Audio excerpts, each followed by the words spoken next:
Hi, fellow interviewers.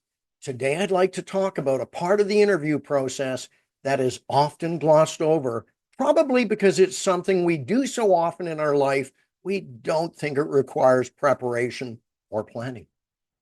I'm talking about the greeting that takes place at the front end of the interview, the point where you often have first contact with your witness.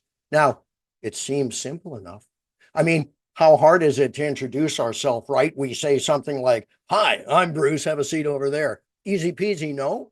Well, did you know that this greeting could define the atmosphere and the tone for the rest of the interview? What I mean is, by taking it for granted, are we missing a golden opportunity to express the concept of transference of control to the witness, which we know would increase her feelings of autonomy and our connection with her? Let's break this down a bit to illustrate best practices for this often brief segment of the process. Step one, introduce yourself. With caring eyes, introduce yourself by saying something like, "Hi, I'm Bruce Pitt-Payne. Please call me Bruce today."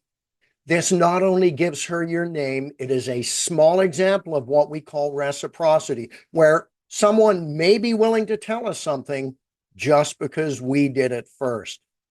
Step two, ask for the witness's preferred name.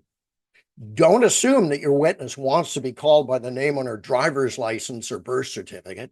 Ask her to tell you her preference with a question such as, "I know your name as Jennifer, but that might not be what you want to be called. What would you like me to call you today?"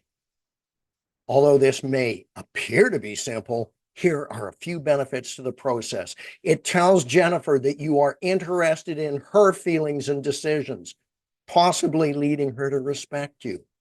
It transfers some control to Jennifer at the beginning of the process, a gift from you that is integral to rapport building, particularly when interviewing a traumatized person who may feel they have had control taken from them as a result of the offense against them. It allows you to show that Jennifer had been given a choice and had been capable of making a decision. This could be important later in the investigative process if she were, for example, to change her account and justify it with the excuse that during the interview she had been tired and had had trouble deciding what to say, or that she had been intimidated by you and had only said what she thought we had wanted her to say. Another way to show her ability to make decisions would be to ask her if she would like anything to drink. Her initial response of yes or no would be telling, but imagine if you were able to have her decide on the type of drink, for instance, coffee versus tea, and whether she would like cream in it or not. Another way to transfer control and to show her ability to make a choice would be to let Jennifer choose where she would like to sit. It may be trivial to us, but it could mean the world to her. Finally, we have what we call the time constraint question, which is simply asking Jennifer if she has any commitments during the time set aside for the interview. Now, this would allow us to know whether we should reschedule while conveying to Jennifer that the interview is important and should not be rushed.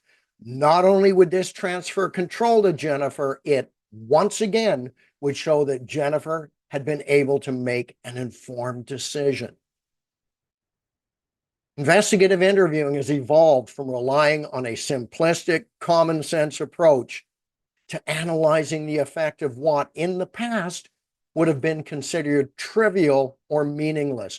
This is why we must acknowledge the science behind best practice and take the time to prepare even what would appear to be an easy component of the process. Now, get out there and don't be afraid to make a few faux pas. Remember, an error is only a mistake if you don't learn from it. Cheers.